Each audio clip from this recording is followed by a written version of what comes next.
为什么结婚的同学偏偏把我兄弟打死？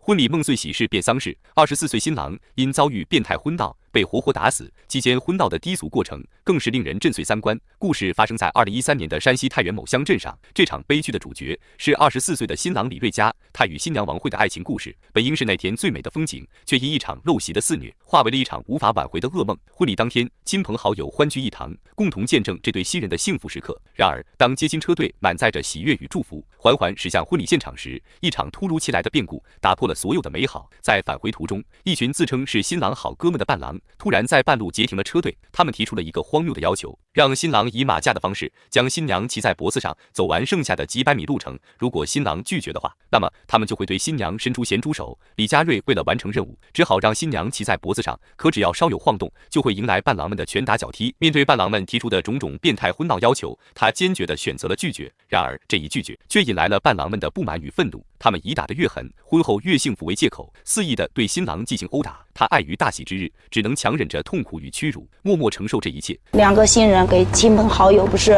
敬酒了啥那边，他把一个同学还在那儿打着哪儿了？打着后脑勺。随着时间的推移，伴郎们的殴打变得越来越随意，越来越疯狂。他们甚至开始以殴打新郎为乐，找个理由就对新郎后脑勺一顿狂扇。新郎的身体逐渐承受不住，他开始感到明显的不适，体力也严重透支。到了晚上的时候，我兄弟脸是红的，我说我兄弟怎么了？不行，看看大夫吧。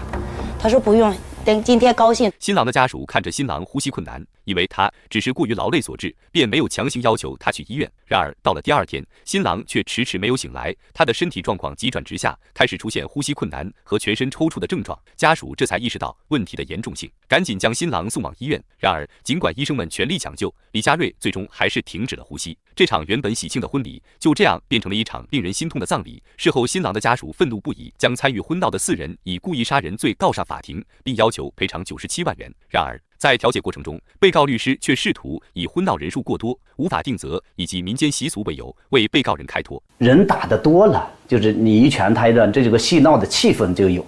但是呢，怎么能证明哪一个人的一拳重，哪一个人只是轻轻的挨了一下了？我们认为呢，就是没有直接因果关系，死因不太明确，我们还要求重新鉴定。这种试图将暴力行为归咎于习俗的做法，显然无法让家属和公众信服。在相关部门介入后，通过走访调查、观看当天录像视频等手段，最终确定了李佳瑞的死亡与婚闹行为之间有直接联系。但由于婚闹者并未存在主观意识致人死亡，所以法院最终判处4人3年有期徒刑，缓期5年执行，并赔偿新郎一家36万元。这一判决虽然未能完全满足家属的期望，但也在一定程度上为受害者讨回了公道。这场悲剧的结束，留给我们的不仅仅是悲痛与愤怒，更是对婚闹习俗的深刻反思。在追求喜庆与热闹的同时，我们是否应该更加尊重他人的尊严与生命？是否应该摒弃那些荒谬暴力的习俗，让婚礼回归其原本神圣而美好的本质呢？对此，你们又有何看法呢？我们下期再见。